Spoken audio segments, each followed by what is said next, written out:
இந்த உலகத்துல யார் இருக்கிறாங்களோ இல்லையோ, ஆண்டவராகிய இயேசு நம்ம கூட இருக்கிறார். துக்க வீட்டில் தான் அதிகமாக நம்ம இந்த காரியத்தை பார்க்கலாம். என்னன்னா, வர்ற எல்லாரும் அவ்வளோ நாள் நம்மள்கிட்ட பேசியிருக்க மாட்டாங்க, யாருன்னே தெரியாது, எங்கேருந்தோ வந்திருப்பாங்க. கவலைப்படாதம்மா, நாங்கள் இருக்கிறோம், எதுனாலும் சொல்லு, என் நம்பருக்கு ஒரு ஃபோனை போடுமா, என் நம்பருக்கு ஒரு ஃபோன் போடு, நாங்கள் உடனே வந்து நிற்போம், நீ கவலைப்படாதன்னு சொல்லி அந்த நேரத்தில் ஆறுதல் படுத்துவாங்க. ஆனால் எல்லாம் முடிஞ்சு போனதுக்கப்புறம் திரும்பி கூட பார்க்க மாட்டாங்க.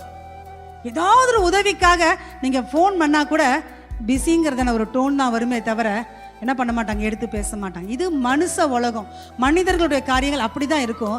ஆனால் தேவன் அப்படிப்பட்டவர் அல்ல. வசனம் சொல்லுகிறது, தேவரீர் என்னோடு கூட இருக்கிறீர். நம்ம கூட இருக்கிற ஒரே தெய்வம் ஆண்டவராகிய இயேசு கிறிஸ்து மாத்திரமே. ஆமேன். எந்த சூழ்நிலையிலையும் நான் அழுதாலும் என் கூட இருக்கிறாரு, நான் சிரிச்சாலும் என் கூட இருக்காரு, நான் துக்கத்தில் இருந்தாலும் என் கூட இருக்கிறாரு, நான் கவலையோடு இருந்தாலும் என் கூட இருக்கிறாரு. இயேசு எனக்காக கண்ணீர் விடுகிற தேவனா இருக்கிறார்.